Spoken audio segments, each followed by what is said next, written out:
Dictation लिखने के लिए रेडी हो जाइए। Ready, start.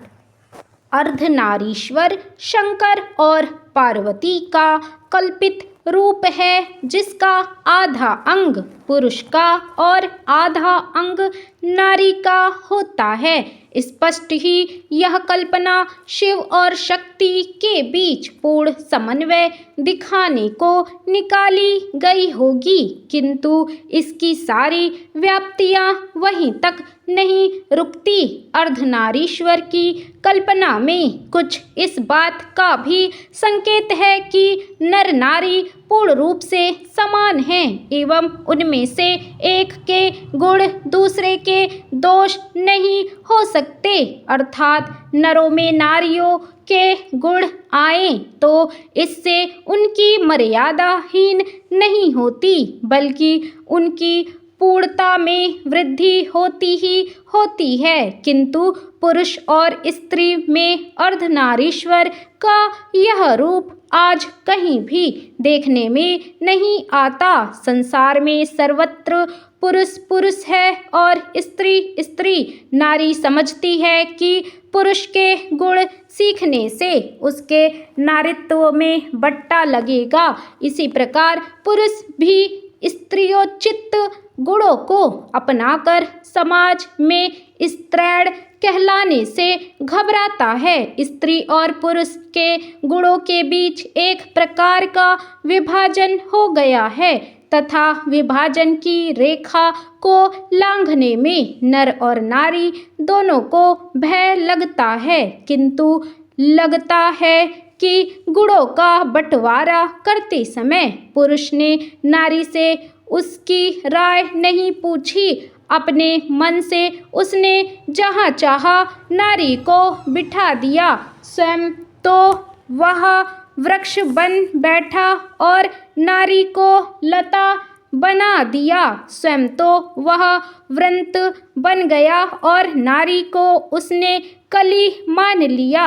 यदि आदि मानव और आदि मानवी आज मौजूद होते तो ऐसी कल्पना से सबसे अधिक आश्चर्य उन्हें ही होता। हम तो साथ साथ जन्मे थे तथा धूप और चांदनी में, वर्षा और आतप में साथ ही घूमते भी थे, बल्कि आहार संचय को भी हम साथ ही निकलते थे और अगर कोई जानवर हम पर टूट पड़ता तो हम एक साथ उसका सामना भी करते थे। नारी की पराधीनता तब आरंभ हुई जब मानव जाति ने कृषि का आविष्कार किया, जिसके चलते नारी घर में और पुरुष बाहर रहने लगा। यहाँ से जिंदगी दो टुकड़ों में बट गई। नर और मादा पशुओं में भी थे और पक्षियों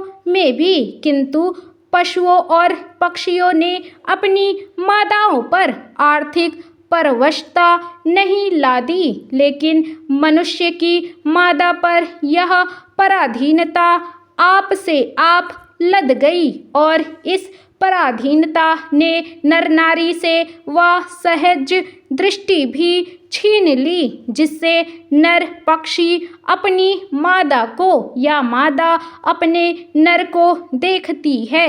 नारी और नर एक ही द्रव्य की ढली दो प्रतिमाएं हैं। आरंभ में दोनों बहुत कुछ समान थे।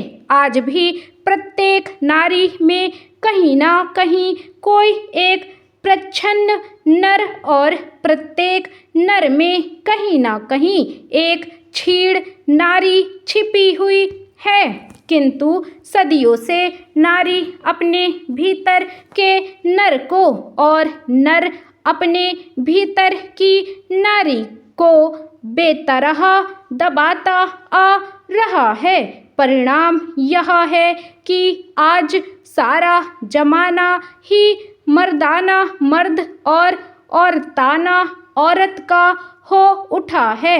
नर नारी के प्रचलित संबंधों का मनोवैज्ञानिक प्रभाव संसार के इतिहास पर पड़ रहा है और जब तक यह संबंध नहीं सुधरते, शांति के मार्ग की सारी बाधाएं दूर नहीं होंगी। नारी केवल नर को रिझाने अथवा उसे प्रेरणा देने के लिए नहीं बनी है, बल्कि जीवन यज्ञ में उसका भी अपना हिस्सा है, और वह हिस्सा घर तक ही सीमित नहीं, बाहर भी है। जिसे भी पुरुष अपना कर्म क्षेत्र मानता है, वह नारी का भी कर्म क्षेत्र है। नर और नारी दोनों के जीवनोद्देश्य एक हैं।